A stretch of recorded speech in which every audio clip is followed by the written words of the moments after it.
Good morning to everyone. I'm Gabriella Grayson. I'm glad to be here with you as moderator of this event.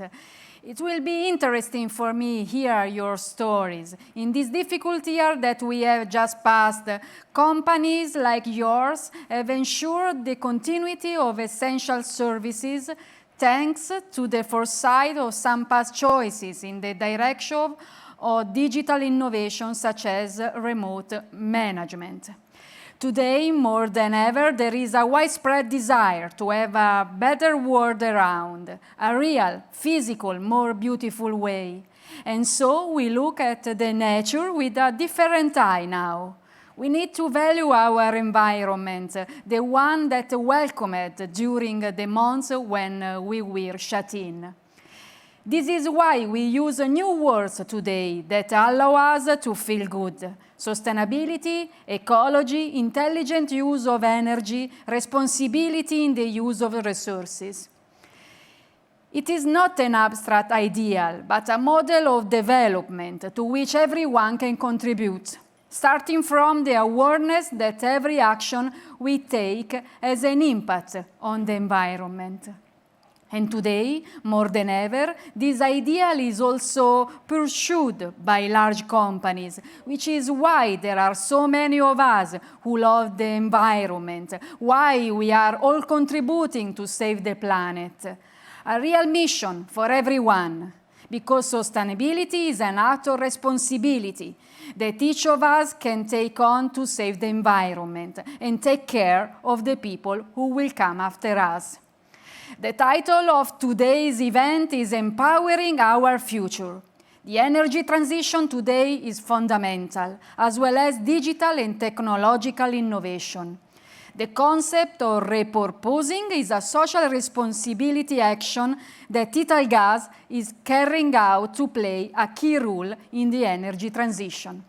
Today, the word sustainability is fundamental, reducing environmental impact by zeroing out emissions. A live mission, as well as an impulse. The company's major interventions are aimed at reaching the targets set by the EU, and this is something to be proud of. So now we start the Italgas strategy presentation, in which I'm happy to take part. I'm very curious to listen to speeches far from my world, because I'm a physicist. But seeing the meetings of the past few days, I think it will be very interesting.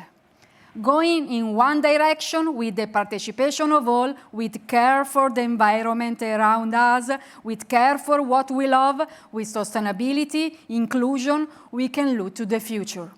This is the right way to be in the world that makes us live, not just survive. Thank you, and let's start the presentation. Let's get right to the heart of the event. Now with me in the stage, there are Paolo Gallo, CEO Italgas, and Gianfranco Amoroso, CFO Italgas. Welcome.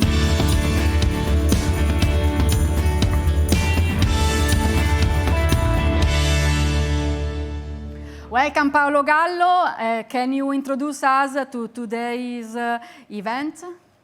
Thank you, Gabriella, and good afternoon to everybody, and good morning to the ones that are following us from the Americas. Gabriella has mentioned several key words. I would like just to remind three of them: digital transformation, energy transition, and sustainability. The first time in our plan that we are going to present our targets about sustainability. Sustainability is the backbone of our plan. So let me introduce you with a video about this sustainability, please.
I have a first question for you, Mr. Gallo. In this scenario, energy transition is one of the key topics in the policy agenda of many governments.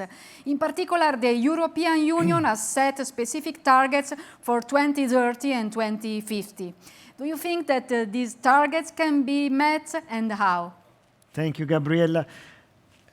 Before answering the question, I would like to bring back to you two statements made by Ursula von der Leyen and by Franz Timmermans, the first one before the pandemic and the second statement during the pandemic.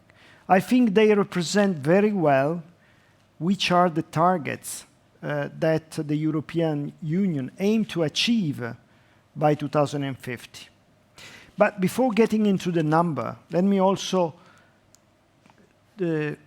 talk about the journey that started more than 6 years ago, back in Paris COP21. You remember at the time the target was set in terms of reduction of greenhouse gases emission. At the time it was set 40%. We'll see in a moment which is the new target.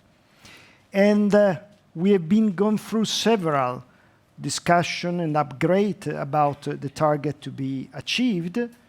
And last but not least, we will talk about our Italian recovery plan that has been recently presented to the European Commission. So I have tried to summarize the major targets set by the European Union. All of them will see Italgas a significant player in reaching these targets for the Italian situation. So as you can see, CO2 emissions should be cut by 55% by 2030.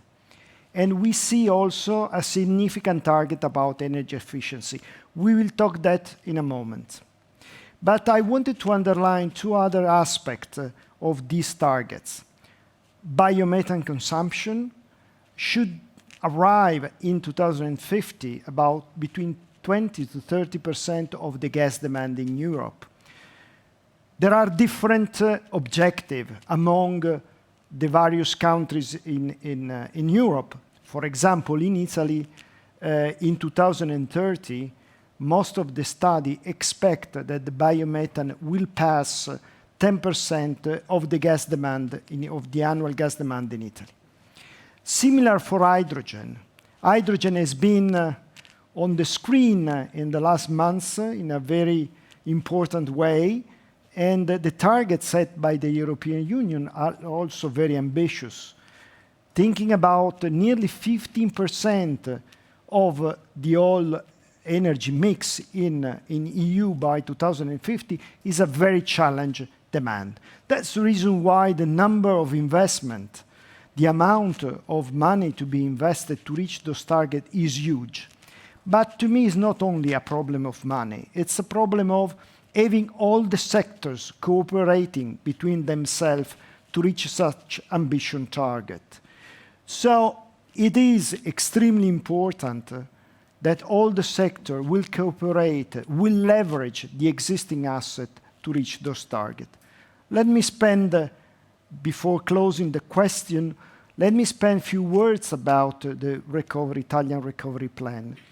You know very well all the data about the recovery plan, but I wanted to underline the fact that over 50% of the money is allocated to the energy transition and the digital transition.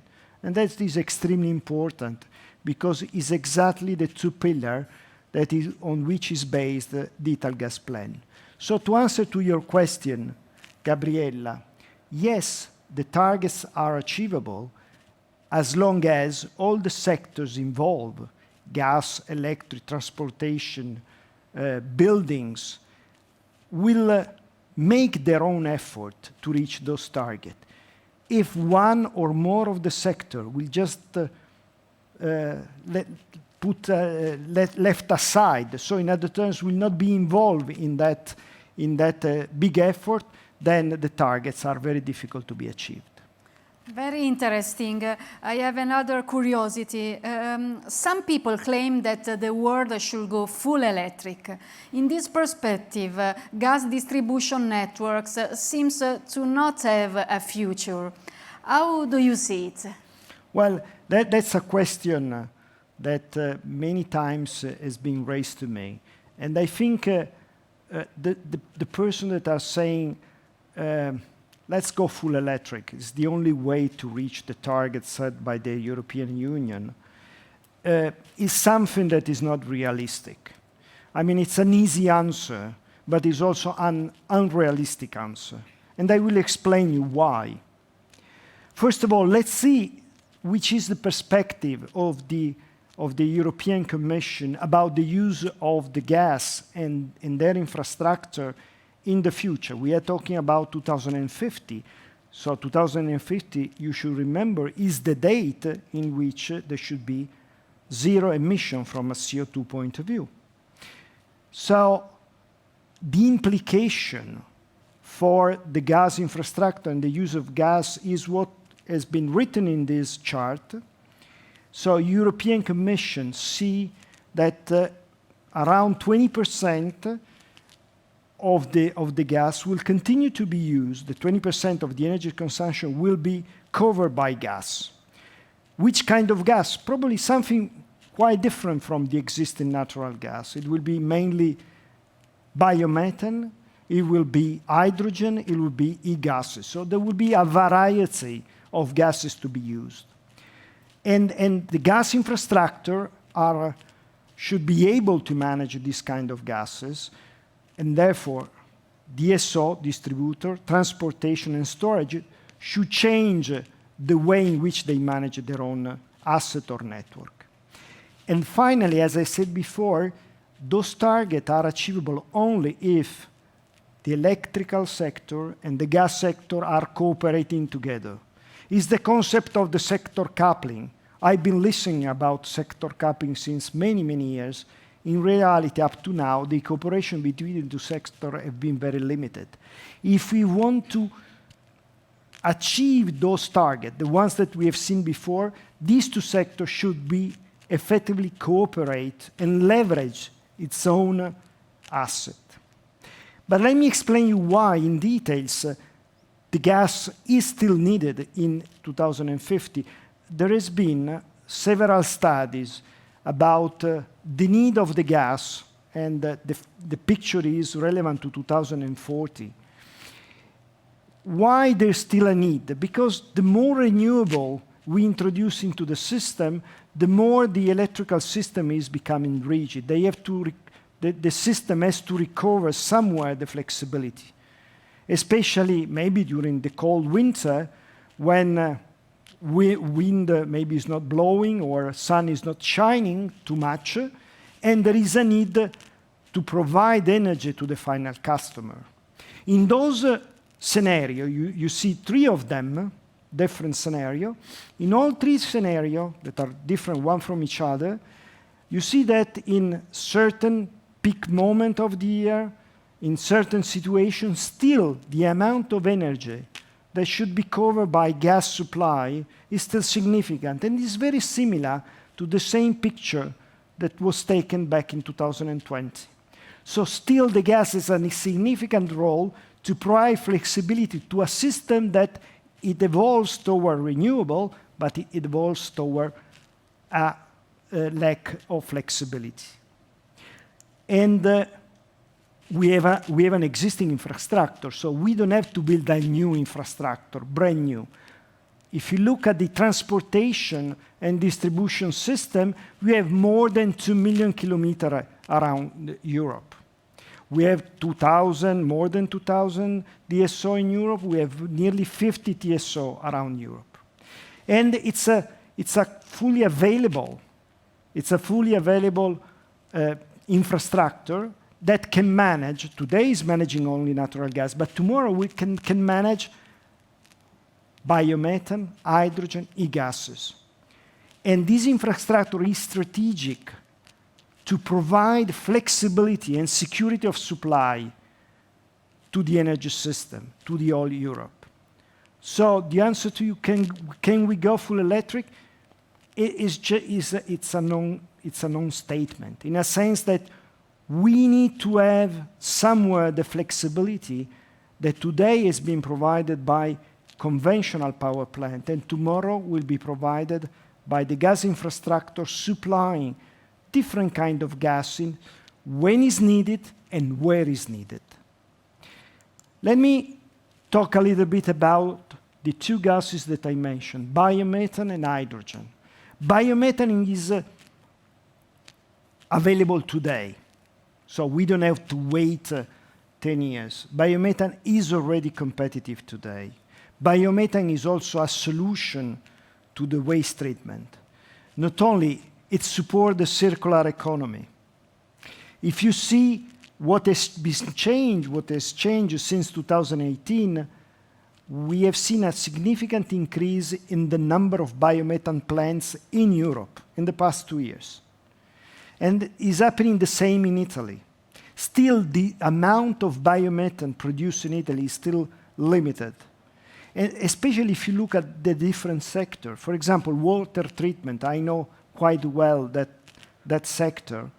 I mean, only 4% is very small number.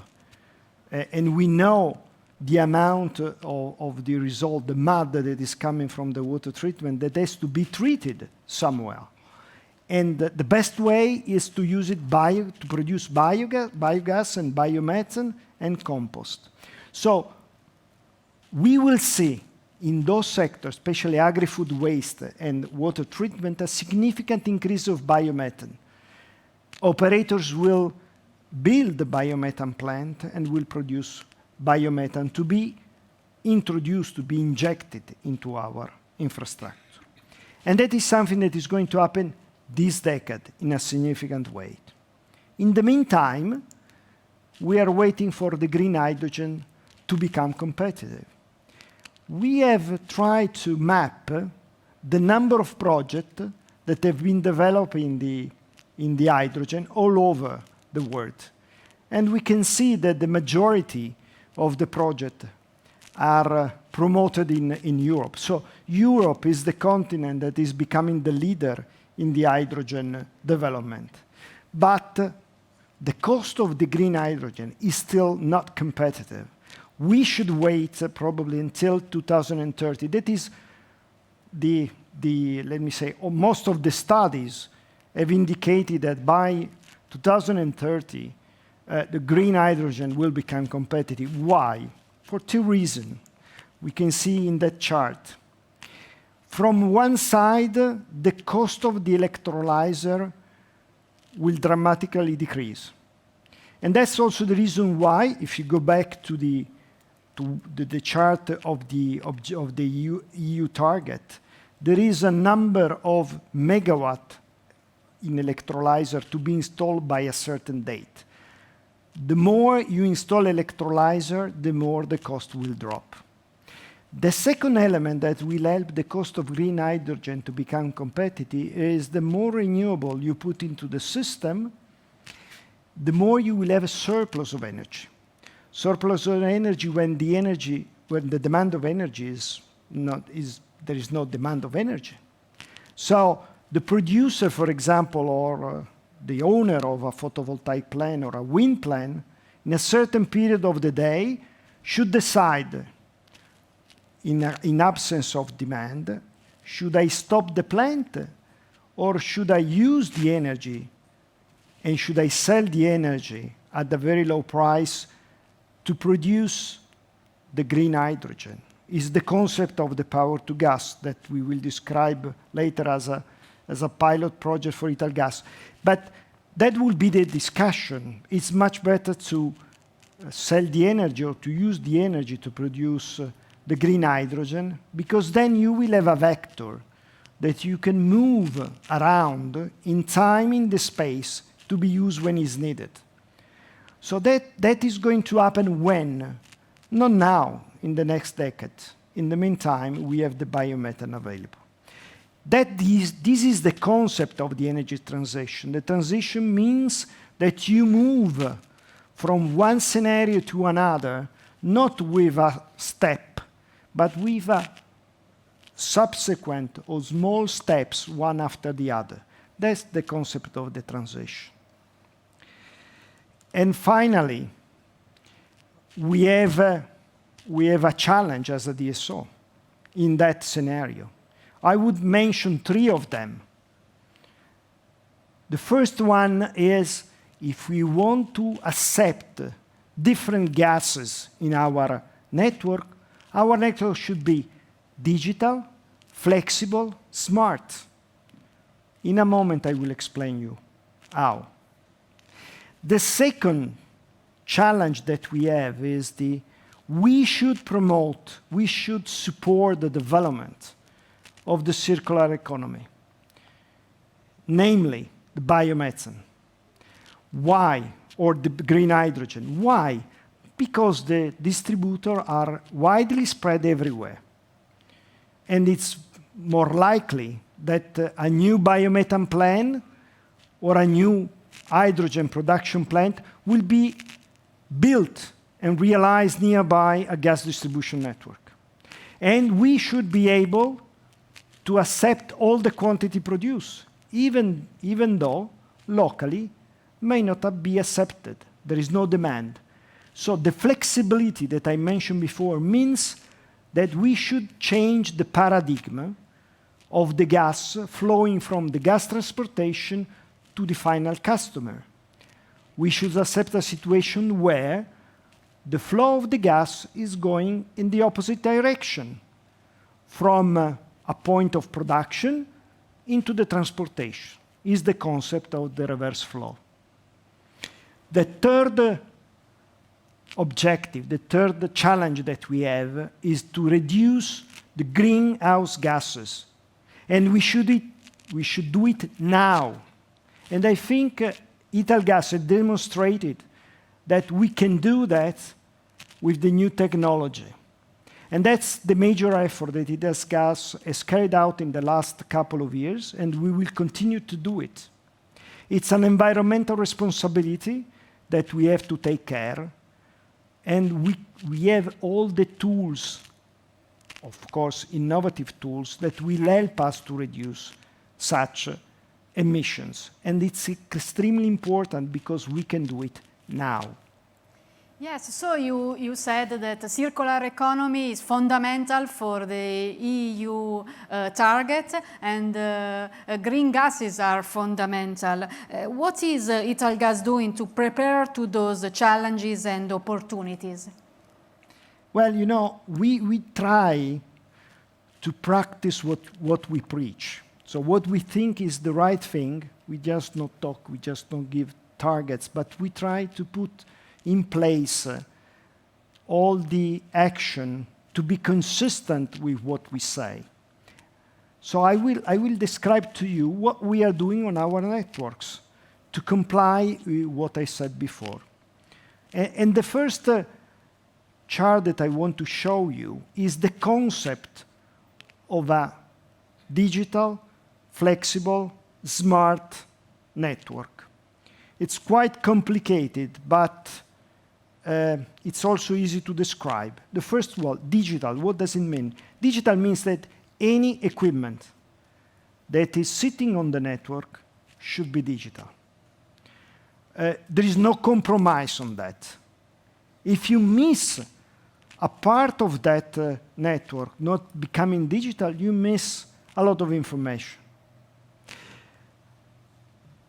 From a flexible point of view, I have already explained, we need to have a network that is able to reverse the flow. Not everywhere, but where it is needed, where there is a big production of biomethane, or where is going to be a big production of biomethane, where is going to be a production of green hydrogen. And smart means that you are able to manage different gases. In the future, we will have 4 gases going into our networks: natural gas, biomethane, green hydrogen, e-gases. So, and you know that all those 4 gases have different calorific value, different energy. So we need to know what there is inside our network. And we need to get all the data from our equipment, be able to read those data, and be able to react to those data, and be able to send remote instruction to our equipment. That is the concept of, that is through the control room, that is the concept of digital, flexible, and smart network. To do that, there is the plan, so the physical plan to replace all the traditional equipment with a smart one. On the smart meter side, we have nearly completed the replacement. You remember last October when we presented the plan, our plan was to complete by the year end, 2020, the replacement of the traditional meter. Unfortunately, we did not achieve that target due to the pandemic situation. We will replace all of them in these months. But what is important is that we started already last year to replace all the other equipment. The pressure reduction station is one of the examples. We will see a big effort in 2021 and 2022, as well as the network endpoints. These equipment that measure the pressure at the end of the grid. But that is not enough. We will talk about gas analyzer. We are going to introduce gas analyzer everywhere in the grid. What does it mean? That I'm reading on a real-time basis the content of the gas or the odorization plant. And I can continue for hours describing which are the equipment that has to be replaced. That's the reason why the overall capex has been increased to 1.4 billion euro. And the majority of that replacement will happen between this year and next year. But before I said that digitalization is needed for the energy transition, there are also many other positive effects, and I would like to describe some of them. The first that I describe here are towards the stakeholder, the final customer. Safer operation, we will be able to provide on real-time basis the data consumption, and in that case, our final customer will be able to, let me say, understand their behavior toward consumption and therefore be able to reduce their consumption, so to be more efficient in the use of energy. We will put even more under control the emissions. I said before, with the new technology that we imported from US, we were able to reduce dramatically the leakages on the grid. But with all the data that we will receive from the equipment, we will be able to prevent the emission, to reduce the emission, to prevent the leakages. And finally, we will be able to accept all the green gases. That is toward the external ecosystem. If we look at the inside the company, the digital transformation will help us to improve our operation, or better, even better than improve, to change our operation, to be more smart in our operation. We will be able, for example, to move from a traditional maintenance to a predictive one. We will be able to reduce the consumption of the gas for the preheating. We will be able to provide the correct pressure of the network. I mean, and I can continue describing all the advantages. In other terms, we will manage the network in a completely different way in respect to the past. It will be a smart management of the network. But to continue to do that, we need to invest in research and development. And that's the reason why, for the first time in our plan, we have dedicated a part of the research and development activity. First of all, we will build a research and development center in Torino, leveraging the expertise of our laboratory center that has been recognized as a for their competence in Europe, but also launching new R&D projects. Two of them I would like to talk about and describe. One is already known, that is the Power-to-Gas project, and the other one is the design of a new smart meter. Let me start with the Power-to-Gas project, and I will ask a video to start while I'm describing it. Please.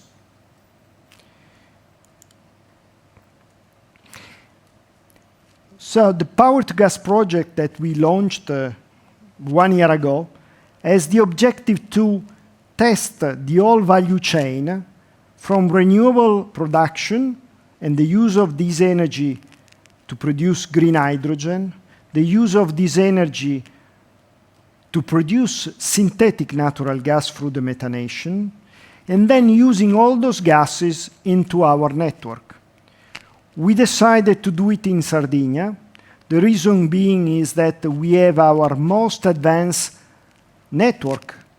They have been just recently built with all the infrastructure being smart and flexible. So we will provide this green hydrogen to residential, we will provide the green hydrogen to industry and for mobility. And the good news is that our project has been shortlisted by the Minister of Industry, being eligible to receive European fund, and we are very proud of that. The project will start authorization very soon, and we hope to start construction at the beginning of next year and being in operation next year the same.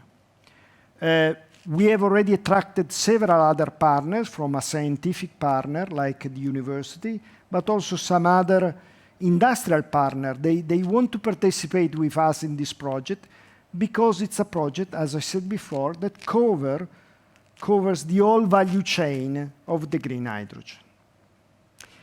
The second R&D development that I would like to discuss with you is the development of a new smart meters. When Italgas started to replace the traditional meter with the smart one, the smart meters are provided by different suppliers, and they were based on functional specification. After having installed nearly 8 million of smart meters, I think we have gained a lot of knowledge, a lot of competence on the smart meters, and we understand that for the next generation of meters, we need to think about a Italgas product. We want to have this product to be available in a few years from now and becoming the standard in the Italian market, if not in the European market. And that's the reason why we have put around a table with us several suppliers, some university like the Politecnico of Torino, to try to get the best available technology today or best available technology in the near future to put this technology into the smart meter. So the smart meter will be security by design. It will be sustainable from a material point of view. The battery will last longer. It will manage gas blending, and it will do many other things. We are working very hard to have the smart meter specification by next year, and then to start producing it later on and piloting in our grid. We want to be the standard for the meters in the future. But again, to do the, let me say, to comply with the European target, that is not enough. We need also to invest on our network. We need to repurpose our network to make it fully compatible with the new gases.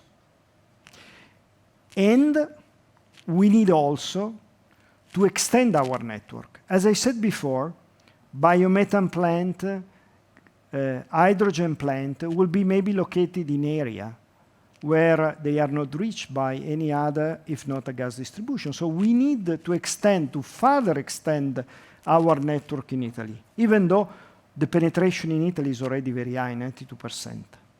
But I think there are areas, like Sardinia, where the natural gas just recently was available.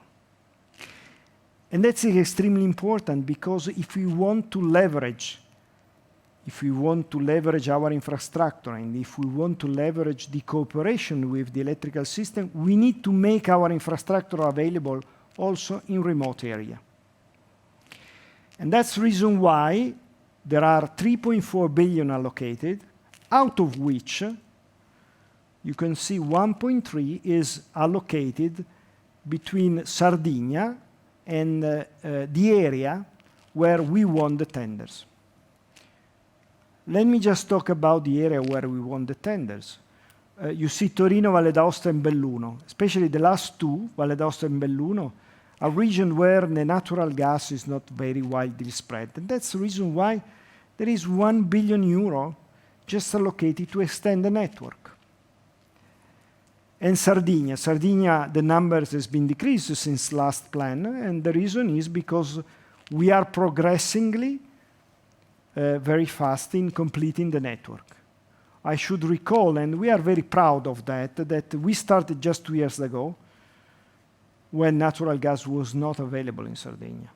And today, since January, we started to supply natural gas in Sardinia, and we have built a very innovative, from a technological point of view, digital and flexible infrastructure. You will see in the video, you will see more details in the video that is going to run right now.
You know, in Sardinia, we have, let me say, come back to our origin. You remember Italgas in the 90s brought the natural gas everywhere in Italy, but he forgot the Sardinia region. Now we are filling the gap. And the advantage for the citizen are clear. First of all, from an economic point of view, 30% less in the tariff. From a sustainability point of view, we are replacing the LPG, that you know it's part of the oil. We are replacing the small tank that is used for kitchen with a security of supply. So there is environmental benefit through the gas distribution. And it's extremely important that this role has been completed by Italgas, because again, it demonstrated the ability to Italgas to bring natural gas where natural gas is not available. And we did it. We did it in 2 years. This is an exceptional result. And as we have done on the peninsula, that we have converted all our LPG gas distribution into natural gas, we will do it the same in Sardinia. In a few years, Sardinia will be only supplied by natural gas, that it's a flexible and secure form of energy. And we would love also to, in other part of the of the Italian territory if the tenders will move forward. Because it's not only a matter of the role of Italgas for the tenders, it's a matter of a missing opportunity for our country. And there are two missing huge opportunities. The first one are the amount of investment.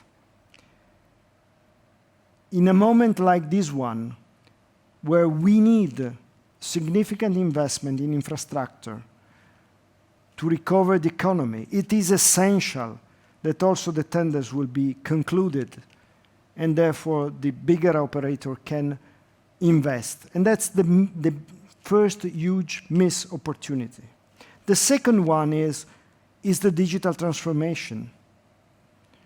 What you have seen before, our effort to transform the network into a digital, smart and flexible, we are probably the only one that are doing that. The medium and the smaller operator are just waiting the tender to open. So there is a part of the network distribution that is not going through the upgrade, the technological upgrade, the digital transformation. We need to have the tenders to happen. We need to conclude this tender because it's not only for Italgas, it's for the country. Thank you. Highly impactful. Now we'll change topic. Let's introduce the new session, Italgas, not only gas.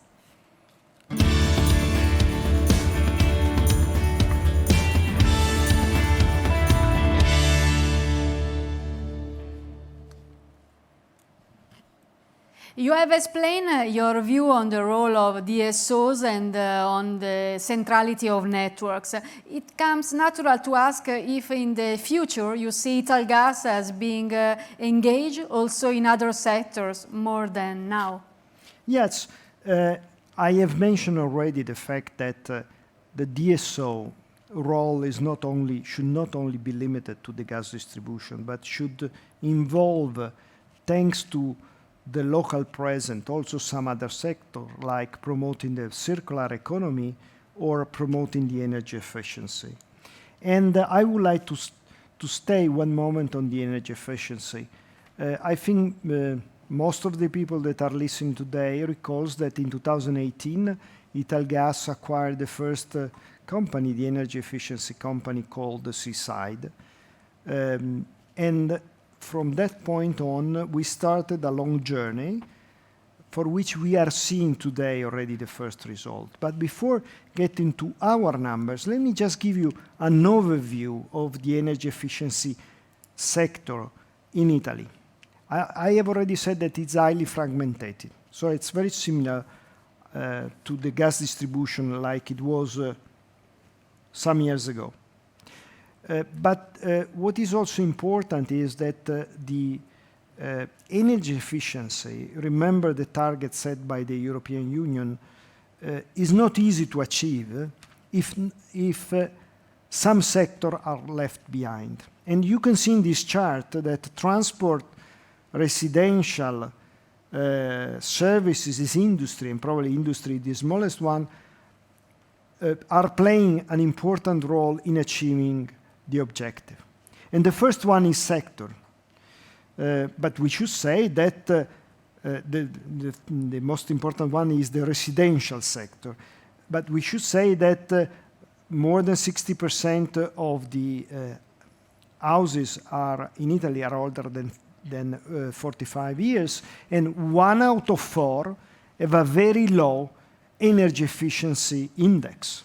So there is a huge potential and a huge need in the same, so it's potential and need to intervene, to refurbish most of the residential houses if we want to achieve the target that is set there. And the investment are expected also to be huge. It is clear that that has been even boosted by the new legislation, the so-called 110% or so-called super bonus. But what we have seen is to face such a big challenge, you need to have a big player, because only the big player can support the investment that is behind this challenge. Italgas want to become a big player in that sector. So let me describe the step that we have already achieved and what we are going to do. What we have already achieved, you know that in our group there were two different energy efficiency companies. One, the one that we acquired in 2018, was more focused on the private sector and on the digital solution. Toscana Energia Green, that was fully owned by Toscana Energia, was more focused on public sector and on renewable sources.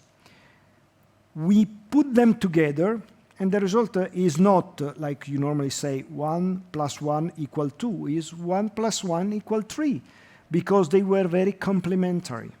So we are very happy that the merging, with the support of the public shareholder in Toscana Energia, has been successful. But that is only the first step of a long journey. In fact, I'm very happy to announce today that yesterday we signed a binding agreement for the acquisition of Ceresa. You remember in October we presented a plan where we wanted to grow our energy efficiency business either in terms of organic growth, like using and leveraging the opportunity provided by the legislation, but on the other side also growing by acquisition, so consolidating the sector. The first acquisition after the merging of the two companies has been successfully achieved. Now we have to implement Ceresa. Ceresa is a very old company, 100 years old. Was founded in Torino and is mainly focused on the northwest part of Italy. Putting together Ceresa with the other, with Seaside, we will have another step forward in our business. Our target as of today, and probably is still a conservative target, is to invest 100 million euro in that area and be able to reach by the last couple of years of the plan around more than 40 million euro in terms of EBITDA. That is quite a significant number starting from close to zero. But to me, that it's even conservative. I'm sure that we will be able to do it better than that. And there are other opportunities, like you say. We are trying, when we design the opportunity, we are trying to leverage the things that we will do best, that we are doing in the best way. So the things in which we are the best in at least in Europe. So one of the reasons why I'm talking about Greece is because we think we are the best player for this tender. The tender offer should be expected by mid-July, and is the privatization of the gas distribution network. Why we like that? First of all, Greece is one of the European countries, a friend of us, is a friend of Italy, so we feel like being at home. The second one is that they have a very nice regulatory framework, very similar to the Italian one. But the third reason why we love Greece is because it has many similarities with what we have done in Sardinia. They need to extend their network significantly. As of today, it is concentrated, like you can see on the chart, mainly in Thessaloniki and Athens. But they need to extend the network significantly because I know that the Greek government wanted to reduce and bring to zero the use of lignite and coal. To do it, you need to have an energy, something else to replace the use of lignite and coal, and the natural response is the natural gas.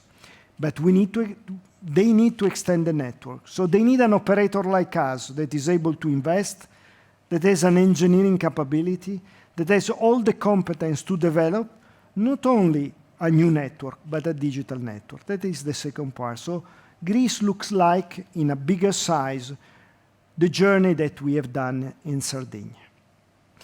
And the third opportunity that I would like to discuss is the water distribution. The situation of the water distribution in Italy is not very positive. I think I can mention only one number to explain why is not in a very positive situation. The average leak rate in the distribution network is 41%. I wanted just to give you the number that we have in our network in the gas, 0.1%. So we are talking about 1,000 of difference. It's a huge difference. And why not applying the same technology that we apply to the gas distribution network, also to the water network? And by experience, I can tell you that it is easier in the water distribution than not in the gas. So our idea is leveraging our knowledge, and as a first step, and we are doing that, making the small network that we have in Caserta fully digital, demonstrating that we can do it, that you can reduce significantly the loss of the water. That is a precious resources. You cannot just think that 40% of leakages is fine. It's absolutely something that you cannot accept, that we need to change. And we know how to change it. So we will do it as a demonstration in the distribution network that we have in Caserta, but we would like to do more. That's the reason why we still have allocated 100 million euro of acquisition. We would like to leverage the Takadu partnership that we have that is helping from a digital point of view how to manage a water network. This partner is a world-recognized company that is helping everywhere in the world to manage efficient the water network. And I think if we will be able to bring all our technology into the water, we will demonstrate how the water distribution can be at the same level of any other infrastructure. And the last but not least, information technology. You know that we started in 17 a long journey, very successful, very visionary. We don't have, as you know, any more IT infrastructure owned by us. We selected the public cloud, and we are very happy about what we have done 3 years ago. And we have already achieved several accomplishments. Think about all the applications that were developed by our digital factory, proprietary application. We want to do now a next step. We have already announced that it's going to happen in the next days. We are not going to disclose the new names of the ICT NewCo. It will be disclosed very soon. But the idea is to concentrate resources, people, organization, effort in one single company to become even more efficient, to become even more effective in developing new applications for our business and for our operation. We are talking about 100 resources allocated. We are talking about 100 million of immaterial asset. As I said, we don't have any more the ownership of any asset, but we have a lot of contracts. The value is 100 million euro of that. So it's quite a medium-sized company. And the target for this company, the targets are two. The first one is they have to accelerate the process of digital transformation. They have to accelerate the development of new application for the business and for the operation. They have to accelerate the deployment of those applications to make the digital a day-by-day activity. And on the other hand, this proprietary application can be offered to a third party. And we are not talking about only about other peers of us, but we are talking about other industry. Making an example, Work on Site, our very well-known application that let our people remotely control the construction site. How many construction sites we have in Italy? Millions at the same time. This kind of application can be used with little modification to any of the company that are dealing with construction site. So that is something that hopefully we will be able to offer to a third party. And all our application that we have developed can easily find different application in different sectors. But I have told you since then many numbers. I try to give you as much as wide possible to give you the idea of the challenge that we have in our plan. But let's recap with some number, at least for the benefit of our friend analyst. So just to give you a number about investment, nearly 8 billion euro of investment in the next 7 years, with an increase of 5% in respect of October plan, mainly driven by the increase of digitization, for which I have already explained to you why. Tender represent a significant amount, 2.2 billion euro, that include either the acquisition, the cost of acquisition of a new network, and the capex induced by the acquisition of those tender. And the numbers of investment is significantly higher in respect to the first plan that we presented the year after the merging from Snam, increase of 58%. And you can see that the increase is significant in the area of digitization, that in the first plan, the plan that we presented back at the end of 2016, did not practically exist. And it appears in 17, and it grows year by year. And it grows following our growing confidence and competence about the effect and the need to transform from a digital point of view our company. The result of those investments are in an increase of our RAB. If you look at the increase of RAB in terms of, without the tenders point of view, the increase is significant, 4.2%. Of course, it's becoming even bigger, moves from 4.2 to 6.3 if we include the tenders. And we have a similar increase in the delivery point, mainly driven by the tender. But let me spend 2 words about the change of delivery point year by year without the tender. The net increase, net between the people that are asking new connection and the people that are deciding to interrupt the connection, the net increase every year is between 30,000 to 50,000 redelivery point, depending on the year. So significant number is a net. So is new connection minus the ones that decided to stop the connection from the gas. And that is driving the first step of increase from 7.6 million to 8.2 million.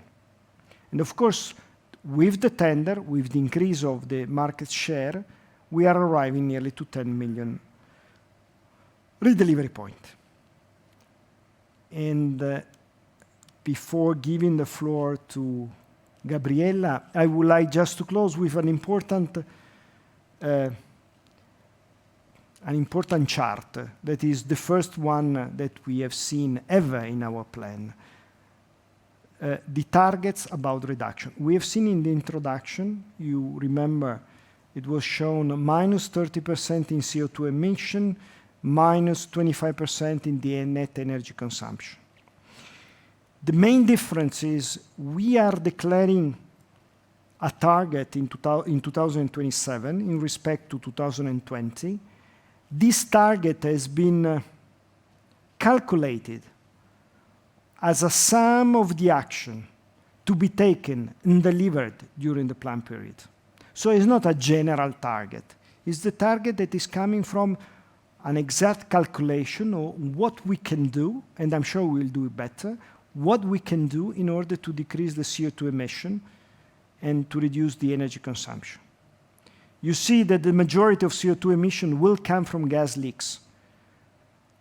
We can improve our leakage rate, reduce the leakage rate, and reduce the CO2 emission. That is our major effort. And you may say that 30% is not in line with 55. But remember that the European Commission set this 55% reduction in comparison to 1990. We tried to get the number in 1990, but honestly, 30 years ago, the sustainability and the counting the numbers at the time was not so usual. So we didn't find the number, and we didn't want to put any numbers invented. But I'm sure that 30 years ago, the level of emission was much higher than 2020. So the 30% will even more comply with 55, because we have reduced since 2090 to 1990 to 2020, we have reduced significantly the emission, and we are going to reduce even further. And the same for the energy consumption. You can see that the 25% is spread more equal between electricity, use of electricity, use of gas and vehicles. And we are very confident that we will be able to reach those targets. So earlier than the target set by the European Union. And why we are so confident? Because we have identified a series of actions to be implemented to reach those targets. Gabriella, I hope that I will not be so too long in explaining all that. No, I'm impressed by these numbers. Thank you. Thank you, Mr. Gallo, and I the pleasure to introduce another team, our levers.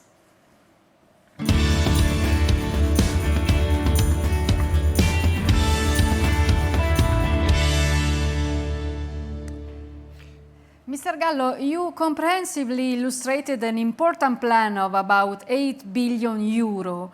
What are the main levers you will use to implement it? I think there are mainly two. And the first one is our people, is the personnel of Italgas. I think that what we have done in the last 5 years, we would never be able to achieve that without the support of our personnel. They have supported us in all the direction, especially in the digital transformation. Maybe a bit reluctant at the beginning, as always, when there is a change, but then very supportive when they realized that the change was necessary for the company to be at the forefront of the innovation and the technology. Because thanks to what we have done in the last 5 years, Italgas has become a model, not only in Italy, in Europe, in the world. And we have received such recognition at all the levels about the effort that we have done to make this company truly digital. So the people and the person of Italgas are at the center of our plan. And I'm trying to describe 3 of the pillars that have been designed that are part of our plan. We need to further engage our personnel. What does it mean? It means that the people should be proud to work in Italgas. The people should be happy, should recognize being part of the family. But on the other hand, we need to help everybody to change the way that they manage the day-by-day activities. Because the digital transformation forces us to differently manage the day-by-day activity. So we need to support them that there is a change going on, and therefore we need to put many action in place. We need to use many tools to help everybody to change and to progress. So in other terms, we don't have to leave anybody behind. And that's the concept of sustainability and inclusion. We need to involve all our personnel being part of this big project. But we should not forget that through the digital transformation, we need to achieve operational efficiency. We need to change the way that we manage the network. So we cannot forget that. And one of the ways is to be able to bring back the core competence and the core activity that years ago have been given to a third party. We have already started to do that, but we will continue to do that. Some example, when I arrived in 2016 in Italgas, the leakage activity, the leakage detection activity was completely outsourced. Was not done by Italgas personnel. We brought a technology, innovative technology from US. We started to have our personnel doing the leakage detection.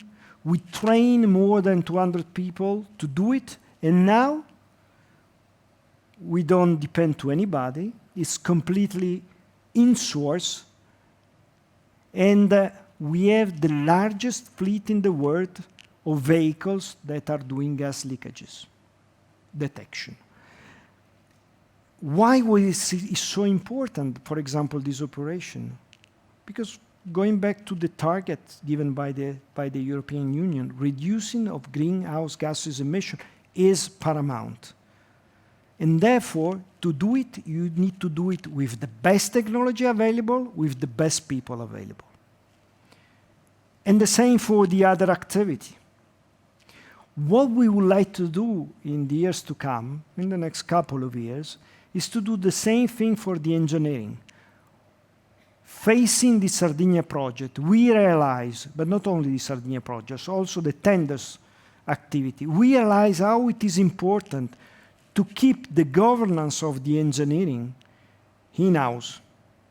So we don't want to say that we are going to build an engineering company. That is not our business.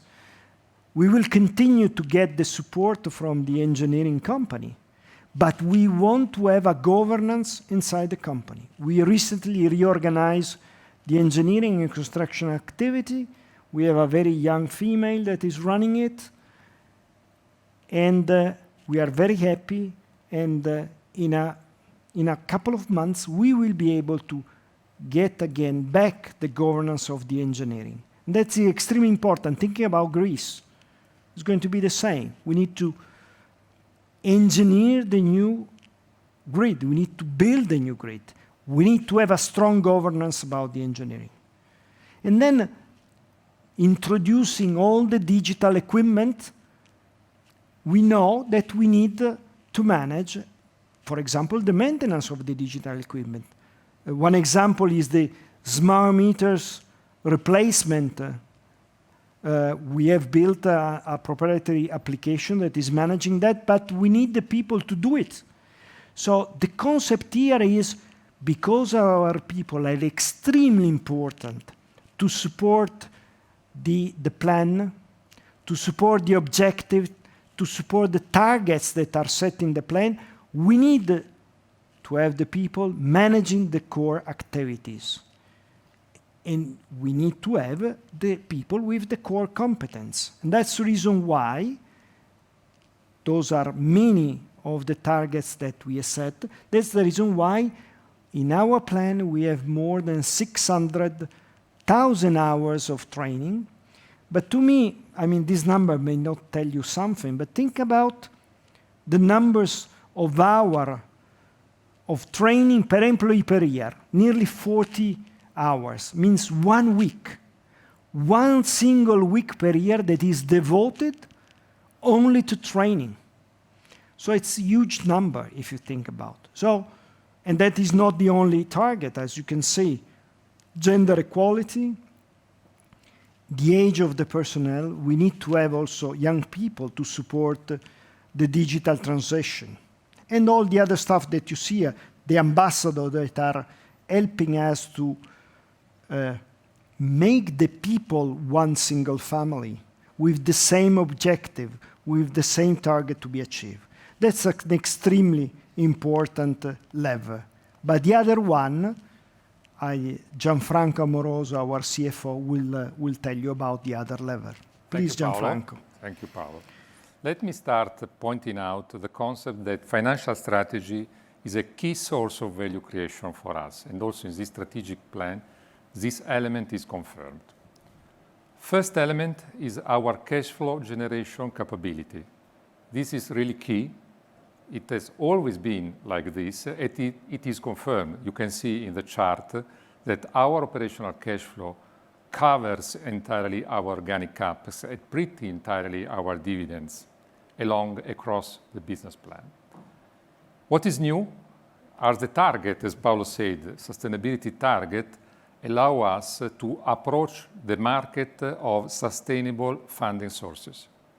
In order to do that, the basic is that you need the data. And now we have the data because we have digitized our network and we get the data from the sensors. So we will be able to make an accountability of these data and we will be able to link the cost of our instrument to such data. The flexibility is allowed by the cash flow, but how we use this flexibility? First, we want to preserve and maintain our rating, a solid investment grade rating. Second, but also important, the flexibility is available for the tenders, for the M&A new opportunities, and for the remuneration of the shareholders. Let me drive you through our financial structure. First, you can see on the top of the slide the profile of our maturities. This is very well distributed, as you can see.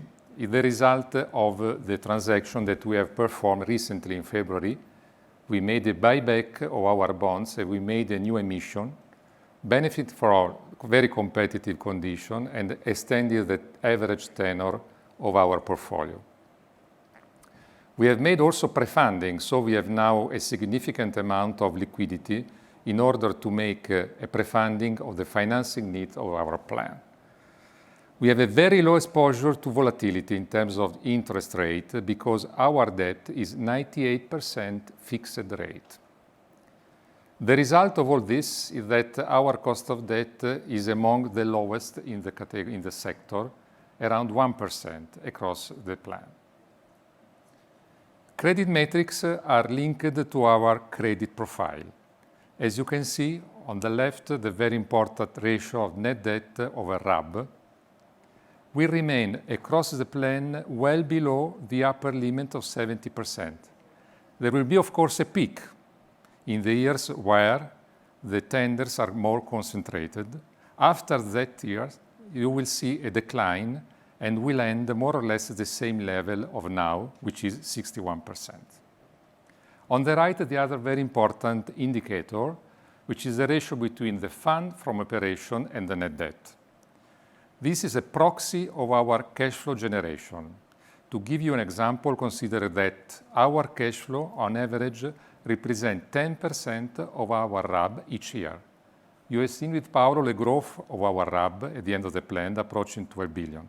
So you can imagine our cash flow at that year. The ratio is stabilized across the plan, always up compared to the limit of 15%, and very well positioned compared to the limit set by the rating agencies of 10%. Let me now approach the other source of value creation, which are the operational efficiency. I will start from the benefit of the digitization, because this is the key to get the efficiency. We are now approaching a very important figure of 250 million, higher than the figure that we have marked in the last business plan. Why that? Because now we are better designing all the structure of the smart gas network. Of this 250 million, approximately 190 million will be for P&L savings and impact. This number of 190 is spread between ICT advantage almost completed after having adopted the cloud, operational activities, mainly focused, thanks to the digitization, to the activities for the end user that will be all remotely performed. A reduction of penalty that are mainly linked to the gas leakage detection that will be reduced in a very important way, thanks to the technology that we are deploying with Picarro. On the other side, an important number, an important figure approaching 100 million euro will be for incentives got from ARERA. You are pretty familiar with the mechanism. If we detect the leakage, we get an incentive. If a third party detects the leakage, we get a penalty. Consider that this number approaches 100 million euro. On the left side, we have the benefit in terms of reduction of CapEx. Why that? This is a reduction induced by a change in the approach of the maintenance. Thanks to the digitization, the maintenance becomes predictive. It's no more planned. It becomes predictive means that you can anticipate the need to replace a portion of your grid. And this, of course, is an optimization of the CapEx and the reduction. The result of that is this graph. This chart is very important. Now we are focusing on the gas distribution activity. You see the starting point, the OPEX in aggregate year 2021. You see the final year of the strategic plan, 2027, strong declining in the aggregate value. The main enabler of this are the efficiency, the blue pillar in the chart. These efficiencies are partially compensated by the inflation that we have factored in our numbers and the increased number of delivery points due to the extension of the network. How much we reduce that? This is the question. I can say that thanks to this, we are able to offset and fully mitigate the X-factor impact that has been introduced by the 570 resolution. If on top of that you consider also the effect of the tenders, you see in the low part of the chart that the green line always stands below the blue line, meaning that at the end of the plan, starting from 2024, you will get another advantage in terms of unit cost per delivery point. Why that? Because we can benefit, in the case of the tender, from economy of scale and the geographical optimization of our presence. Let me recap and let me give you some guidance. For 2021, we can project revenues exceeding 1.35 billion euro. The EBITDA for this year will be in the range approximately 1 billion. We project also an EBIT in a range between 560 and 580, and I point out the figure for the CapEx. You see a range between 850 and 900. This is a significant amount of CapEx, well in excess compared to the figure of last year. More or less 100 million euro more. Net debt will end at 5 billion euro, including the effective impact of IFRS 16, and the leverage starting point of our plan is 61%. Going to the final end, the final year of the strategic plan, 2027, we project revenues landing at a level of approximately 2.1 billion, EBITDA growing up to 1.6 billion, EBIT RAB constantly and continuously growing, 7.5 2024, 8.2% 2027. This is the effect of the operational efficiency, mainly. The RAB, according to, as also due to the CapEx plan that Paolo has illustrated, will reach 11.9 billion euro at the end of the plan, with an intermediate step at 10.5 billion euro in 2024. Cash flow, as I said, always 10% of a RAB of each year of the plan. Leverage, interesting point, because you can understand that there will be an increase mainly concentrated in the year of the tenders, up to, but not above 62%, and then a decline to landing to 60%. Let me end with dividend policy confirmed. We announced last year a new dividend policy. Just to recap, the higher between 65 payout on adjusted net income, or the growth of 4% per annum of the DPS of the fiscal year 2019. The policy will last 3 years and will cover up to the fiscal year 2023. Now I leave the floor to Paolo for the final remarks. Thank you, Giancarlo. Thank you, Gianfranco. Sorry for changing the name. Thank you, Gianfranco. My recap is just to try to give you the idea of the challenges that we have set for ourselves in the plan. They are mainly driven by the energy transition. We want and will be part of the energy transition, but becoming a significant player in the energy transition means that we need to work hard in order to change our network, to make it, as I said before, digital, flexible, smart. We need to change the way that we manage the network. We need to start using all the data that we are collecting from the digital equipment. Using means designing algorithm that will help us to forecast the behavior of the network, as Gianfranco was saying before, in terms of predictive maintenance, for example, but also in terms of future leakages. And the other big challenge is cut the emission, reduce the consumption of energy. We want to be as much as sustainable in the future in respect of today. That's an effort that you cannot just, let me say, okay, we are going to do that. You need to do it day by day. So you need to explain to each of our personnel that the sustainability approach is not something that you do a couple of times per year. The sustainability approach means that you look at what you are doing every day to cut the CO2 and reduce the energy consumption. So it's a continuous effort. And then we want to have our company to grow, also for the benefit of our shareholders. So we would like to leverage all our competence, best technology, best practice, to take all the opportunities that I showed you before, because we feel that our competence, our technologies, our practice can be applied to other sectors or to other countries, and we will be successful.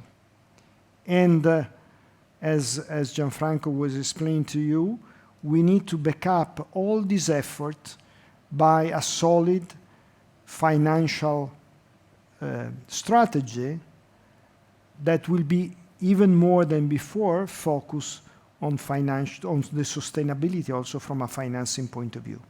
So those are all the challenges that are contained in the plan, and I'm happy to have spent with you the last 1 hour and a half trying to explain in details our plan.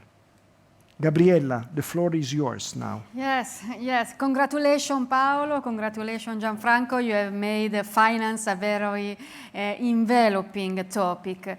Yes, now it's time to go deep, starting the Q&A session. Welcome, Anna Maria Scaglia, Investor Relator.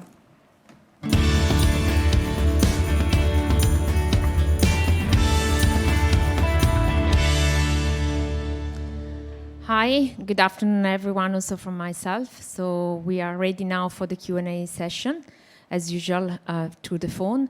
And we ask the operator please to open the line, and we are very happy to take any question you might have. Thank you. The first question is from Javier Suarez with Mediobanca. Please go ahead, sir. Hi, good afternoon, and thank you for the presentation and for taking the questions as well. So the first one is on the simplification decree and the coming decree to accelerate on, I think the name is on competition, to enhance competition, that should accelerate the gas distribution auctions. I have noticed that on your presentation you have delayed by a year the assumption on the peak for the tenders. I think that on the previous business plan it was in 2023 and now it's in 2024, and completion is now in 2026 and before it was in 2025. So do you think that there is a case on which with this decree to enhance competition we could see a material acceleration on the auctions? And which is your constructive proposal to the government on the method that has to be taken to make of that process a virtuous circle? That is the first question. The second question is on the regulatory review. You can share with us the assumption that you have on your plan in the allowed return on RAB for the from next year, and on any conversation with the regulator in the sense of the necessity to adjust the regulatory formula, maybe to a volatile environment characterized by COVID or a QE maintaining interest rates particularly low. So that conversation to persuade the regulator to modify or to introduce adjustment into the formula, you think that the regulator is open to that persuasion? And the third thing is on the financing of the company, on the leverage of the company. The question is a specific one. Have you made any assumption on the cost for the possible extension of the concession in Rome beyond 2024? Many thanks. Vado a rispondere subito, sì. Thank you, Xavier, for the question. I will try to be as much as possible effective, but sure to leave also for the time for the question. For the tenders, we have been talking about that several times. The fact that you have seen a shift in the timeline is because in the meantime, 1 year has passed by, and unfortunately, very few tenders has appeared on the scene. We know exactly which are the roadblocks. We have already discussed many times in our quarter review with you. I think it is very clear to the government. We have appreciated that in the recovery plan there is a specific article that mentioned the need to restart, to accelerate the tenders. So, I mean, the solution is clear. I mean, the solution, there are not so many, couple of roadblocks that can be overcome with a new legislation. You remember the application of the VIR concept also to the network owned by the comuni. It would be probably the major roadblock to remove. Hopefully they will do it, because as I said before in my presentation, it's not an Italgas problem, it's a country problem. Because we are missing two huge opportunities. The one is the investment in general that is very precious in this period of our life, of the recovery, for the recovery of the economy. And the second one is the opportunity to transform all our Italian network, not our only, all the Italian network into digital ones. So hopefully the article contained in the recovery plan will become a reality soon. The assumption about the regulatory framework. You said a few things that I would like to recall. The first one is the current situation. I mean, we are not over the pandemic situation. We need the economy to recover. There are ample liquidity on the market thanks to the BC, the central bank approach. We are start seeing inflation in US, some inflation also in Europe. We've seen stock exchange at the highest, even before the pandemic. So we are in a very peculiar and very strange situation. And that is the discussion I had with the regulator, informal discussion, saying we are in a very strange situation for which we don't know what is going to happen in the next couple of years. What is sure is that our investments are needed for the country, are needed for the recovery of the economy. So my point to the regulator was, please be, let me say, I would not say conservative, but we not say they use conservative, be consistent with the current scenario. So what we have assumed, and that is part of our hypothesis, that the 6.3% WACC will be reduced at maximum at 6.1. So will be reduced by 20 basis points. That is contained already in our industrial plan. We think that is, and we have run several calculations, that is something that can be acceptable. So our idea is that the current WACC, that is not only for us, so it's not only for the gas distribution, is for the electrical distribution, is for the gas transportation, is for the electricity transportation, is for the storage, for all the regulated sector, all the sectors that are available to significantly invest. You have seen the numbers, our numbers for this year, significant invest in our infrastructure. So we expect that the regulator should consider a reduction for our sector between 0 and 20 basis points. That is what we have assumed in our industrial plan. Third element, you mentioned the Rome concession. Do you remember last year plan? We said that the Rome concession will not be part of the plan because we thought that the tender would have be completed later. Now we've moved by 1 year, and we have assumed that the tender to be completed at the end of 2026. You know, I think most of you know exactly the points. You know that the concession is a little bit complex, but to make it simple, we have developed two scenarios. Well, first assumption is that we are going to win Rome. So that's the big assumption at the beginning. But then you know that for that tender, the concession will expire in 2024. The Comune di Roma at 2024 owns part of the network. So we have considered two scenarios. The first scenario is Comune di Roma will sell their own part of the network. In that case is what we have told you many times, we should pay an amount of money between 450 and 500 million to the Comune di Roma. But on the other side, the current level of concession will significantly drop, will be reduced by around 25 to 30 million euro per year. The scenario that we have adopted is slightly different. It considers that Comune di Roma will keep its own network, so we don't have to pay between 400 and 500 million euro to them, and the level of concession will remain at the same level of today. Why? Because owning a part of the network, you should remunerate the owner for that. So we have kept that situation in our plan. That is only, of course, working for 2027. I hope that I was clear in that. It's a little bit complicated. I hope that I was clear in that explanation. Please. Many thanks. Very interesting. Thank you. Next question. The next question is from Enrico Bartoli with Stifel. Please go ahead, sir. Hi, good evening, everybody. Thanks for taking my questions.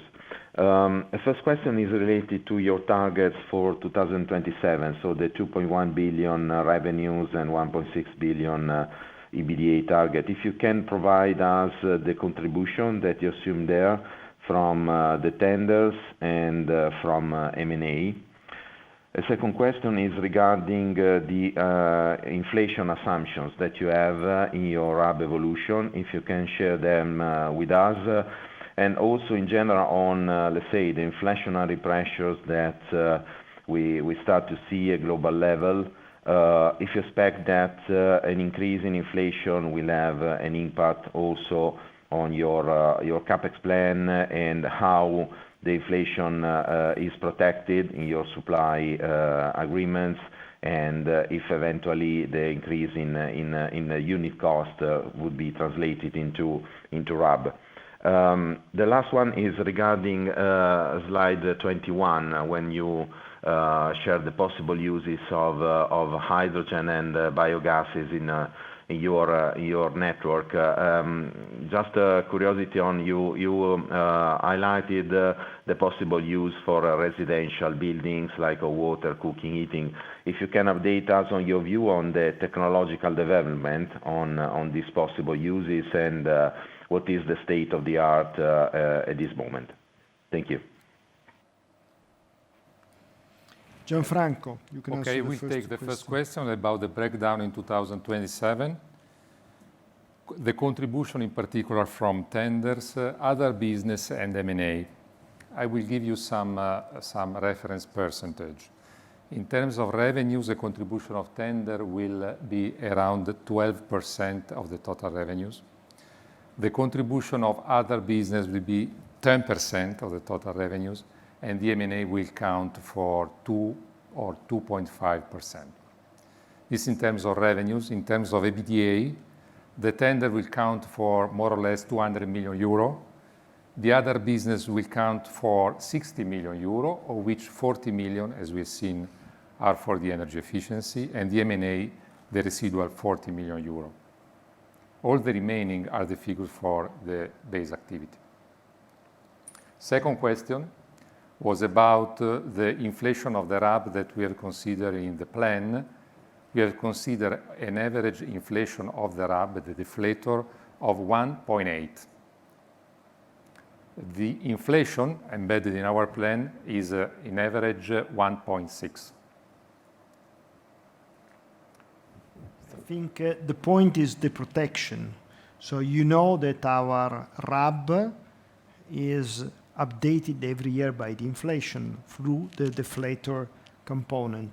So we have seen a starting of inflation, and that's the reason why if you look at the previous plan that we delivered in October, there is a significant, slight increase of the inflation in the plan, and that is reflected also in the evolution of the RAB, of course, because that is the rule of the game. Regarding the last question, the power to gas, well, our idea is to start testing once that the green hydrogen is produced, progressive blending in terms of percentage. That is the slide. A progressive blending of natural gas and hydrogen into residential use. What I'm saying, it's a progressive blending because we will start from 5 to 10% and test which are the results. You should recall that the calorific value of the low calorific value of hydrogen is about 1/3 of the natural gas. So we should adapt the pressure of our network in order to deliver the same quantity of energy to the residential. So the idea is not to start from, to switch from zero hydrogen to 100% of hydrogen, but to start progressively increase the percentage of hydrogen and monitor the reaction and the behavior of the network. I don't know if you want to have an update, and maybe I have already told during the presentation, project should start construction early 2022 and complete the construction by the same time of the year. By the same year. Thank you very much. Next question. The next question is from James Brand with Deutsche Bank. Please go ahead, sir. Oh, hi. Thanks for the presentation. I had 2 questions. The first is on all this digital expenditure and the fact that you're going to be generating all these cost efficiencies that you outlined in the presentation. Do you expect the regulator to claw those back? Given that obviously all the investments going to the RAB and you're getting remunerated for that, one would expect that maybe at the next business review, the regulator will pass on the savings to customers. And then secondly, on the smart meters. I wasn't quite clear from what you were saying in the presentation. Are you looking to develop your own smart meter from scratch, or are you just looking to partner with someone else that's already developed a smart meter and work with them? Thanks. Only 2 questions? Yeah. Okay, no, because normally the people are raising 3 questions, but it's surprising. No, first answer. We have already seen, if you know, I'm sure you know very well the regulation. We have already seen, starting from January 1st, 2020, a significant reduction in the offer recognition that was based on the comparison between the cost, the effective cost that were communicated to the regulator back in 2018 with what was recognized in the same year by the regulator. So the difference, if you remember, the difference between these 2 numbers was split 50-50. 50% was immediately passed in reducing the OPEX recognition. The remaining 50% has been spread over 5 years, determining the 3.53% as a X factor. It's going to happen the same in 2026. They will refer to 2024 as a reference year, but always I would like to remind you that we are not the only one. There is a set of the operator that are in the same family, let me say, and the comparison between the real cost, the actual cost, in that case would be in 2024, with the cost recognized by the regulator will be the average between different operators. So the answer to your question is yes, it will go back to the, it will go to the regulator.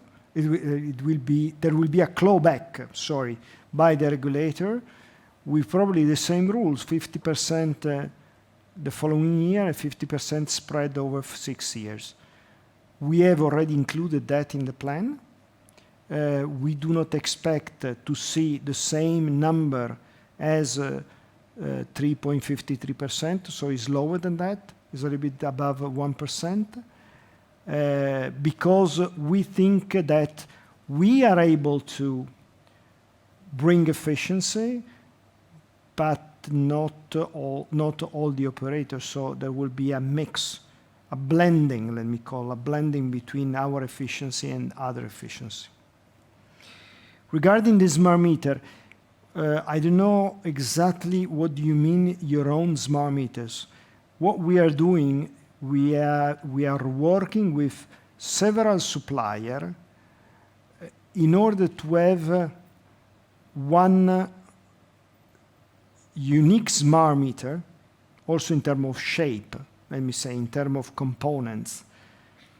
Today, we have, I think, 5 suppliers that are producing similar smart meters, but they are different in shape, they are different maybe in components. They respect, of course, all the specs that have been provided by us based on the regulation. The difference is we want to develop one single meter that is Italgas smart meter that will be the same no matter if there is a producer or there are 1 or 5 producers that in the future will supply this meter. I hope I have responded to your question. If not, please reply. Well, you have mostly, you seem to allude to the idea of potentially selling those smart meters around the world. So is the idea you work with the suppliers, you produce an Italgas preferred smart meter, and then you use it for your own network, and then you also try and go off and sell it. Is that what you're planning?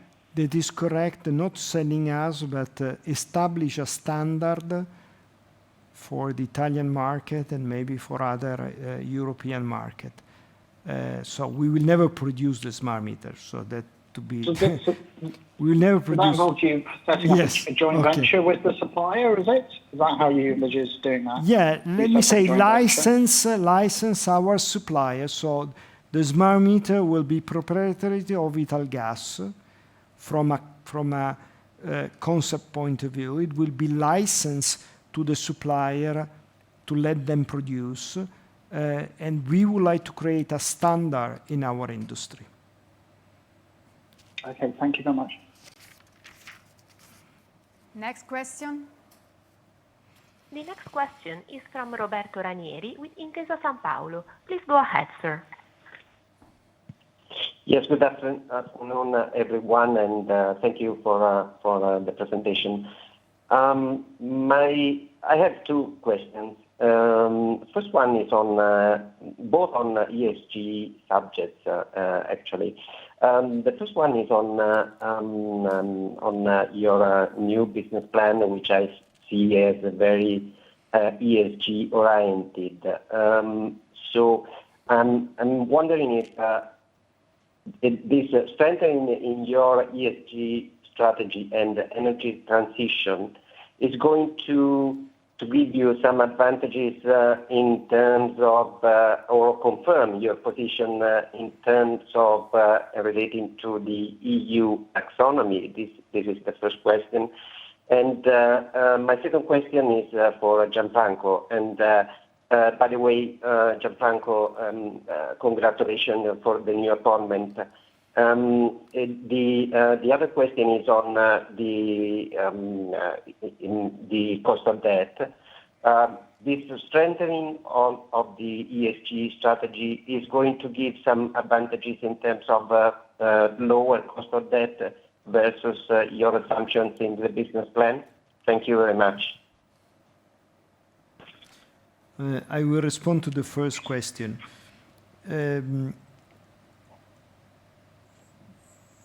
Let me say that the target we set and that we explain very much in details will help us driving the investment to be taxonomy compliant.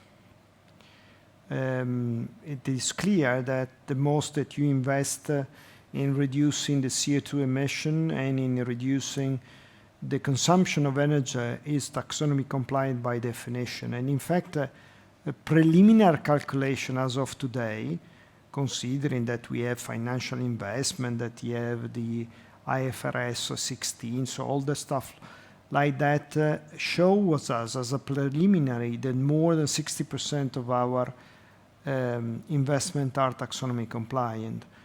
Based on the little knowledge that we have about the regulation that still has to be clarified and published by the European Commission. And we feel that the percentage will grow because we will, to reach the goals that we have set in terms of, I said, emission and energy efficiency, will drive our investment toward taxonomy compliant investment. So yes, so the answer is to your question is absolutely yes. Second question about ESG funding. Well, let me say that for the time being, the ESG funding is more a matter of widening our investor base. The impact correlation between cost of debt and sustainability-linked instrument is not so clear for the time being. My opinion is that in the future, this link will become more evident. Having said that, we have already factored in our business plan the possibility to optimize our cost of debt that will start around 1%, as was said, but with a slight decline across the business plan, also because we have secured through a fixed portion, very high, the cost of debt that we have now. So we are relatively protected against some potential spike in the interest rate coming from the recovery, the inflation, all things that we have mentioned. Thank you very much. Very clear. Next question, please. The next question is from Stefano Gamberini with Equita SIM. Please go ahead, sir.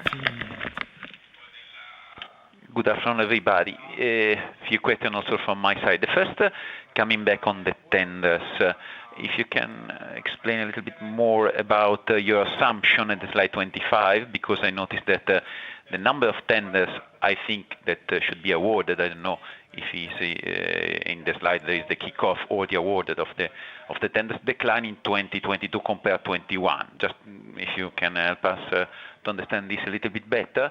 And on this topic also, if the measures that the government could approve in the forthcoming weeks, hopefully, could improve, in your view, this trend of tenders. And in particular, I'm worried about the topic of the litigations after the tender.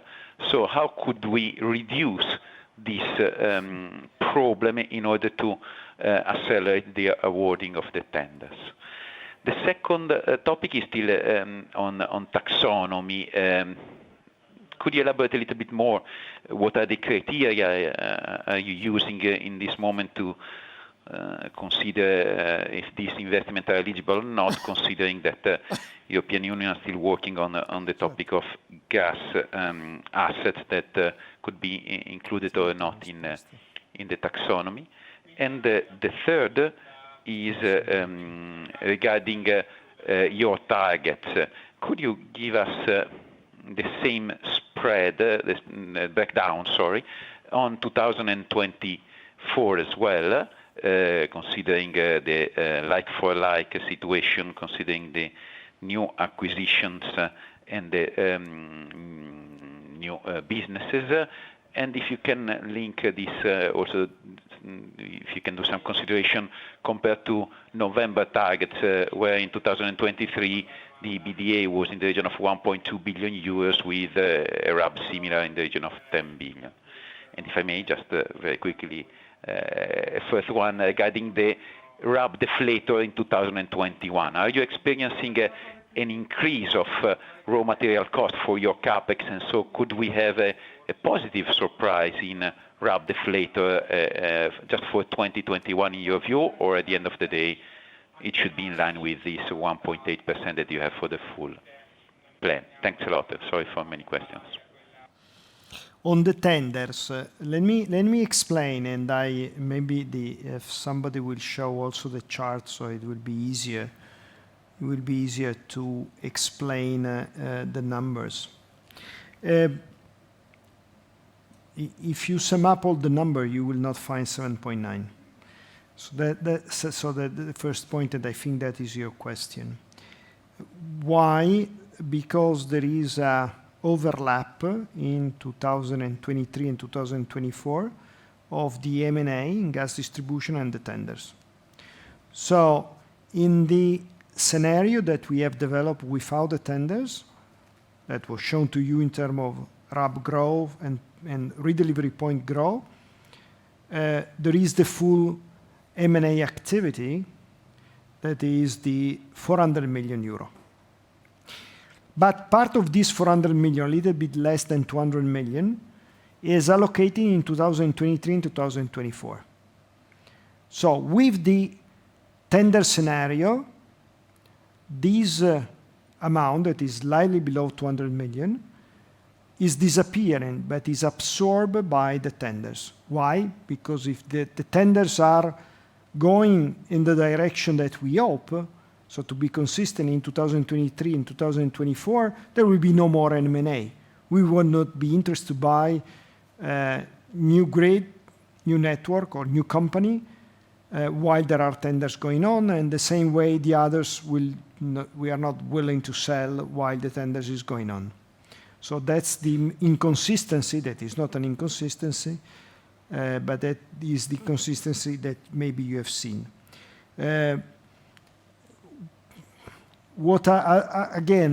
I'm repeating myself. There are few roadblocks to move the tender forward. One is the VIR to be recognized to the Comune. That would be the major one. If there will be a new legislation saying that the network value recognized to the Comune has the same rule of the network value recognized to the company like us, I'm sure everything will start flying.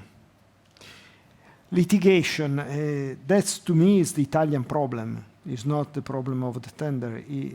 Everybody, I mean, you know that we have probably the largest number of lawyers in Italy, per population, and there should be a reason. I mean, unfortunately, there are always the idea that if you're not the winner, or if you don't like the result, you will go to the lawyers and to the court, and you will try to change it. It is something that we will not be able to do anything about. On the second, on the taxonomy, you're right. I said that there is a preliminary evaluation by us because we don't know exactly rules and details. Has not been published. We have done that based on the fact that discussing with the European Commission, they told us that investment in gas infrastructure will be taxonomy compliant as long as those gas infrastructure are able to accept different kind of gases. So in other terms, are smart, digital, and flexible.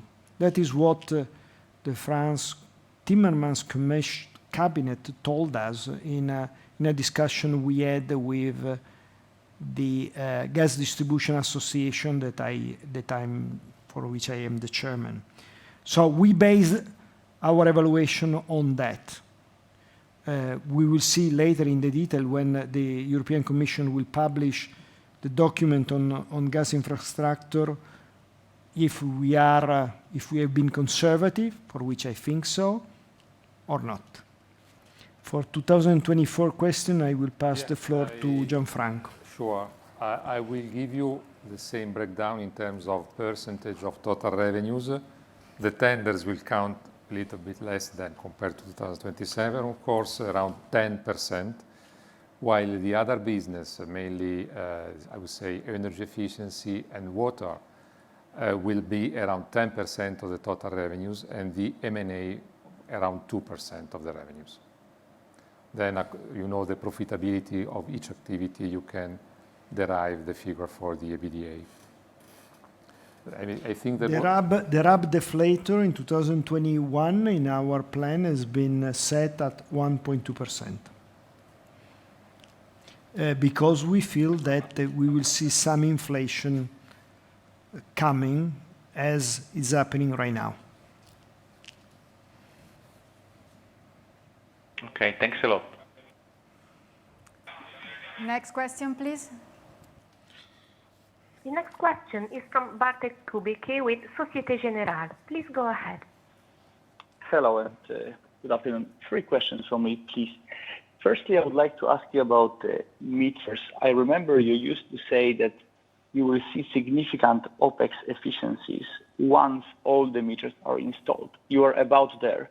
So I wonder if this is still the sort of thesis you are supporting. So we should see a significant drop in OpEx in 2021 or 22, and also consequently whether this will lead to certain, for instance, employment reduction because you will not need so many people to read the meters. So that's my first question. Secondly, I would like you to maybe elaborate a little bit on a concept that you may lose some items where you are the incumbent because somebody else will give a better economic package. So, for instance, basically will offer a higher concession fee.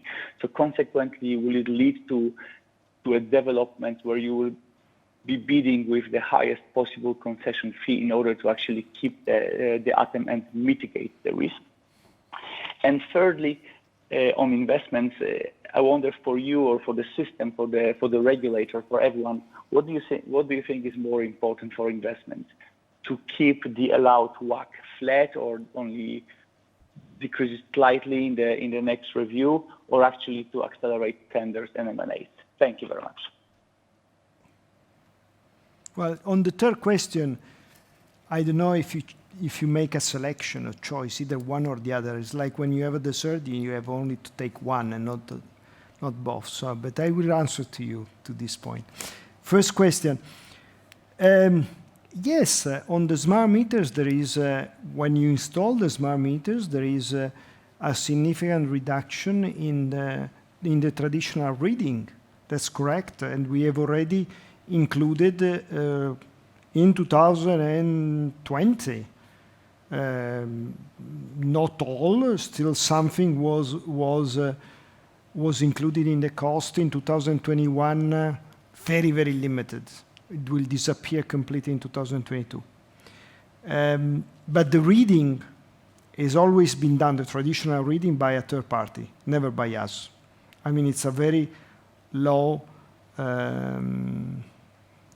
it's an activity with very low content, so we did not do that in the past. Recently, in the end of 2020, the second part of 2020 and 2021, you know that we have an obligation to read the meters if they are not smart. So if you don't read remotely, so we have the meters that are still traditional that will be replaced. We put together the reading and the replacement of the meters. Because when you replace, you need to read the meters, because of course you need to restart from zero. So from that point of view, the cost have been, the efficiency has been already included partially in 2020, nearly all in 2021. It will be completely recognized in 2022. From a person point of view, as I said, we don't use, there will be, the cost reduction is linked to the fact that we don't have any more traditional reading by a third party.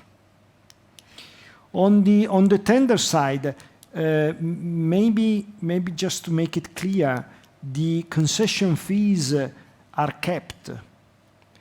So we have always said that you win the tenders, not really on concession fees, but on the industrial development, on the industrial offer.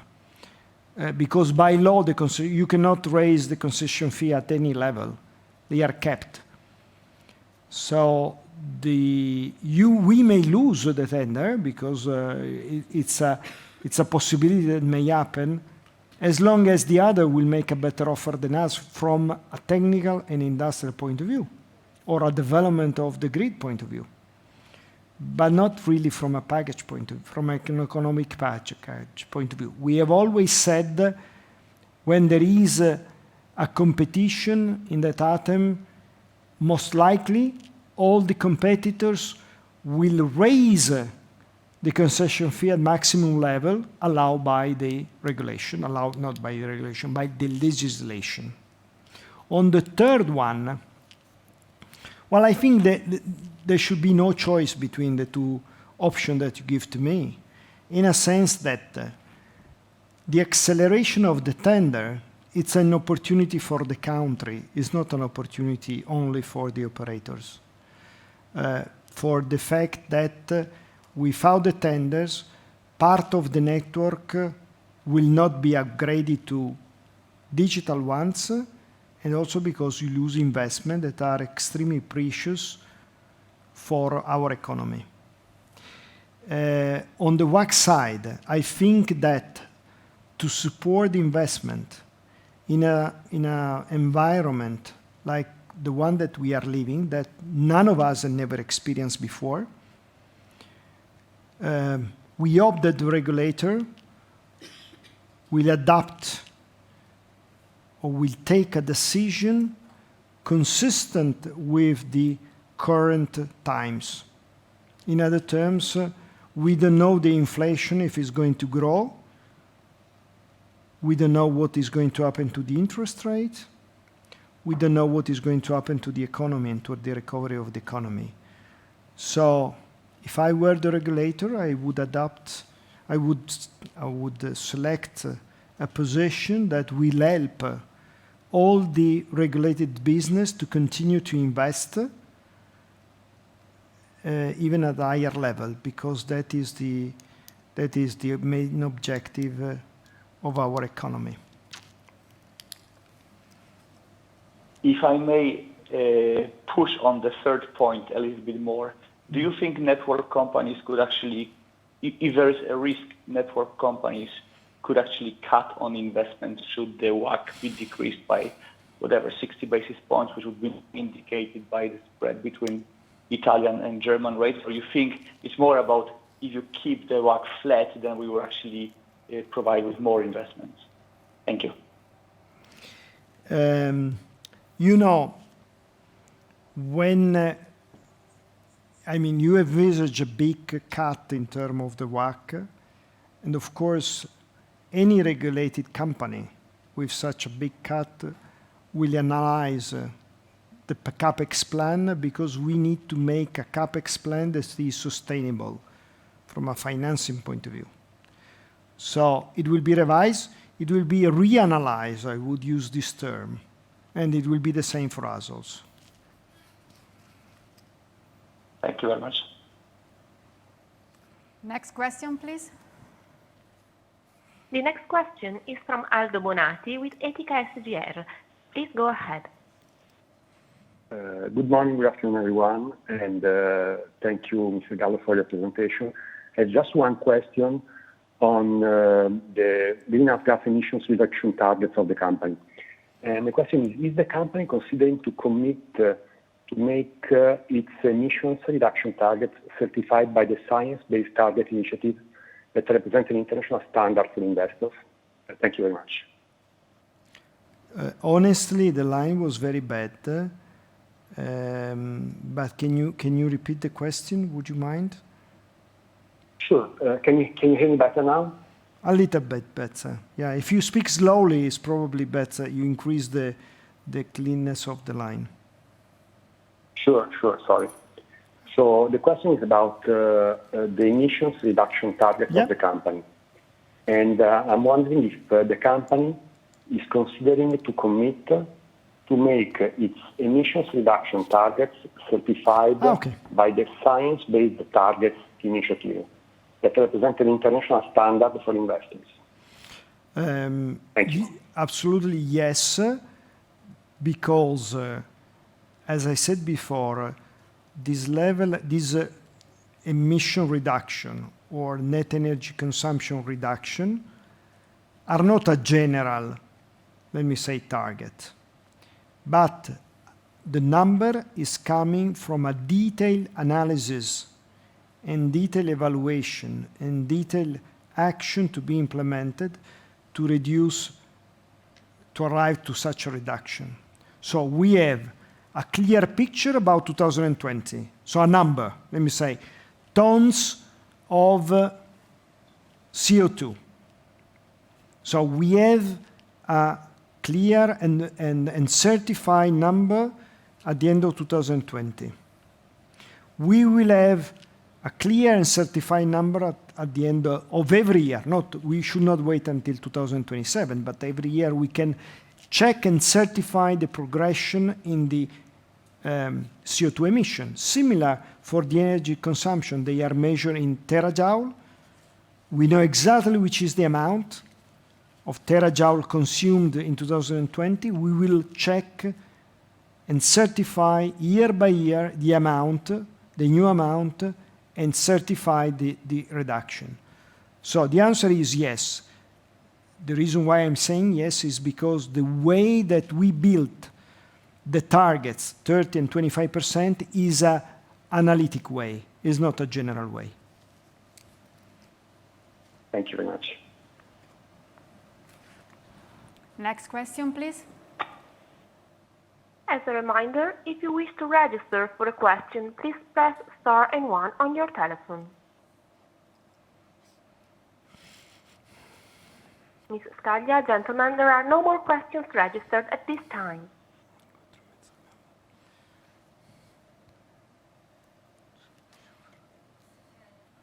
Anna Maria? I leave the floor back then to the management if there are no questions. Thank you, operator. Thank you, Anna Maria. Really interesting, all these questions and answers. Yes. And we are at the end of this day. I remember that Italgas will start tomorrow a virtual road show with major investors around the world. And Thank you for having me with you today. It was a pleasure to be here. Thank you to Italgas. The key words today are technological innovation, digitization, renewable energy, sustainability, circular economy. Key words to look to the future. That is a responsibility, but also vital for big companies, like the title of this event, Empowering Our Future, Remember Us. Companies like Italgas allow us to look at tomorrow with confidence. A great company like the one I had the honor to meet today have many drivers to make this picture concrete. Thank you Italgas, thank you Paolo, thank you Gianfranco. We are going in the same direction. Thank you to everyone. Now we close this event with the press conference. Mr. Gallo will answer the questions of the journalists. Goodbye everyone and see you the next time.